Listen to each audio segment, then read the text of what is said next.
সালামু আলাইকুম প্রিয় শিক্ষার্থীরা, আশা করি সবাই ভালো আছো। আমি ফরিদা ইয়াসমিন, সহকারী শিক্ষক, Iqbal Siddiqui school and college. আজ আমি তোমাদের সাথে ষষ্ঠ শ্রেণীর বাংলাদেশ ও বিশ্ব পরিচয় বিষয়ের প্রথম অধ্যায় অর্থাৎ বাংলাদেশের ইতিহাস এর পাঠ 1 ও 2 নিয়ে আলোচনা করব। শিক্ষার্থীরা, তাহলে চলো শুরু করি।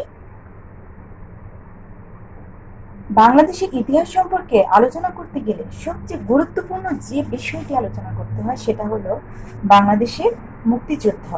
1971 সালে এই রক্তক্ষয়ী সংগ্রাম সাধিত হয়। মার্চ থেকে ডিসেম্বর পর্যন্ত বাঙালিরা যুদ্ধ করে। দীর্ঘ 9 মাস যুদ্ধের পর আমরা 16 ডিসেম্বর বিজয় অর্জন করি। এই যে বিজয়, এই যে স্বাধীনতা, এই বিজয় এবং স্বাধীনতার পিছনে রয়ে গেছে বড় ইতিহাস। শিক্ষার্থীরা, চলো আমরা মুক্তিযুদ্ধের পটভূমি সম্পর্কে জেনে নিই। ব্রিটিশরা একসময় বাংলা সহ ভারতবর্ষকে শাসন করছিল। 1947 সালে দেশ বিভাজন করে দিয়ে তারা চলে যায়। পাকিস্তান ও ভারত নামক দুটি আলাদা রাষ্ট্রের জন্ম হয়। প্রায় 1200 মাইলের দূরত্ব থাকা সত্ত্বেও শুধুমাত্র ধর্মীয় মিলের কারণে বাংলাদেশ পূর্ব পাকিস্তান নামে বর্তমান পাকিস্তান অর্থাৎ পশ্চিম পাকিস্তানের অংশ হয়। সে সময় সামগ্রিক শাসন পরিচালিত হতো পশ্চিম পাকিস্তান থেকে, কিন্তু দেখা গেল পশ্চিম পাকিস্তানিদের পূর্ব পাকিস্তান বিভিন্নভাবে হেয় প্রতিপন্ন করে এবং সবকিছুতে তাদের সাথে বৈষম্য সৃষ্টি করে। প্রথমেই তারা বাঙালিদের সংস্কৃতির উপর আঘাত হানে। অধিকাংশ লোকের ভাষা বাংলা হওয়া সত্ত্বেও তারা উর্দুকে রাষ্ট্রভাষা হিসেবে গণ্য করতে চায়। তাছাড়া পরবর্তীতে তারা রাজনৈতিক অধিকারের উপর আঘাত হানে, যে বিভিন্ন রাজনৈতিক পূর্ব পাকিস্তানের বিভিন্ন রাজনৈতিক ব্যক্তিবর্গদের তারা হেয় প্রতিপন্ন করে। শুধু তাই নয়, অর্থনৈতিক ক্ষেত্রেও তারা বৈষম্য দেখায়। যেমন কেন্দ্রীয় ব্যাংক সহ বীমা, বাণিজ্যিক প্রতিষ্ঠানের সদর দপ্তর সবকিছু ছিল পশ্চিম পাকিস্তানে। তাই পূর্ব পাকিস্তানের সকল আয় পশ্চিম পাকিস্তানে চলে যেত, অর্থাৎ পশ্চিম পাকিস্তানে পূর্ব পাকিস্তান থেকে অর্থ সম্পদ পাচার হয়ে যেত। শুধু সাংস্কৃতিক, রাজনৈতিক, অর্থনৈতিক ক্ষেত্রে নয়, পশ্চিম পাকিস্তান পূর্ব পাকিস্তানের সাথে সামরিক, প্রশাসনিক, এমনকি শিক্ষাক্ষেত্রেও বৈষম্য সৃষ্টি করে। উচ্চপদস্থ কর্মকর্তা সেই পূর্ব পাকিস্তান থেকেই নেওয়া হয়। শিক্ষার্থীরা, এই যে বৈষম্য সৃষ্টি হলো, ব্যবধান হলো, এর প্রেক্ষাপটে বাঙালিরা একসময় সোচ্চার হয়ে ওঠে। 1970 সালে সাধারণ নির্বাচন হয়। আওয়ামী লীগ সংখ্যাগরিষ্ঠতা নিয়ে বিজয় অর্জন করা সত্ত্বেও আওয়ামী লীগকে ক্ষমতা হস্তান্তর করা হলো না। পরিপ্রেক্ষিতে তারা আন্দোলনের সিদ্ধান্ত নেয়।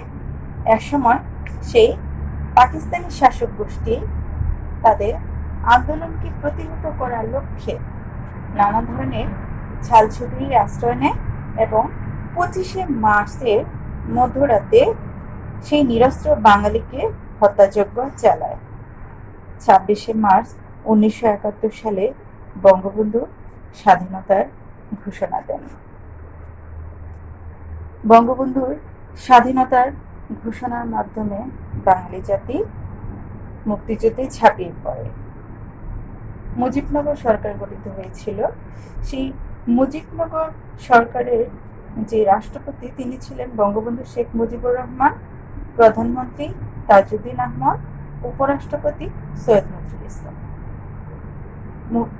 বঙ্গবন্ধু শেখ মুজিবুর রহমানকে যখন গ্রেফতার করা হলো, ঠিক তখন বঙ্গবন্ধুর অনুপস্থিতিতে বঙ্গবন্ধুর যে কাজগুলো ছিল সেই দায়িত্বটা পালন করত উপরাষ্ট্রপতি সৈয়দ নজরুল ইসলাম।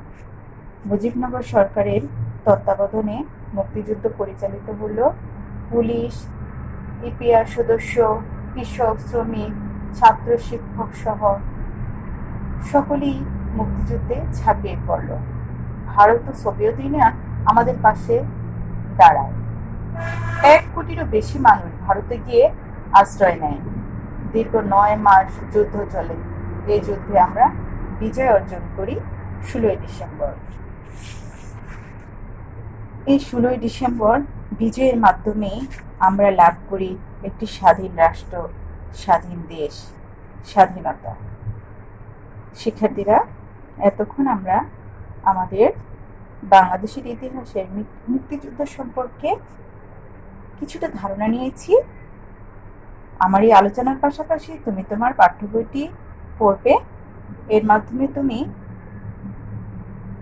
বাংলাদেশের মুক্তিযুদ্ধ সম্পর্কে অনেক বিষয় বলতে পারবে। শিক্ষার্থীরা, এই পাঠের আলোকে চলো আমরা একটা বাড়ির কাজ নিয়ে নিই। আমাদের বাড়ির কাজটি থাকবে আমাদের মুক্তিযুদ্ধে মুজিবনগর সরকারের অবদান ব্যাখ্যা করো। অর্থাৎ মুজিবনগর সরকার গঠন থেকে মুজিবনগর সরকারের কার্যাবলী, মুজিবনগর সরকারের বিভিন্ন ধরনের উদ্যোগ সবকিছু মিলিয়ে মুক্তিযুদ্ধটাকে সফল করার ক্ষেত্রে মুজিবনগর সরকার কী ধরনের অবদান রেখেছেন, কী ধরনের কাজগুলো করেছেন, সেই বিষয়টা তোমরা তোমাদের এই বর্ণনায় তুলে ধরবে। শিক্ষার্থীরা, এই পাঠটি তোমার সৃজনশীলের জন্য অত্যন্ত গুরুত্বপূর্ণ। আশা করি তুমি ভালোভাবে অধ্যয়নের মাধ্যমে এই পাঠটি সম্পর্কে বিস্তারিত বলতে পারবে ও লিখতে পারবে। তাহলে শিক্ষার্থীরা, আজ এ পর্যন্ত। ভালো থেকো, তোমাদের সুস্থতা কামনা করছি। দেখা হবে অন্য কোনো ক্লাসে। ধন্যবাদ সবাইকে।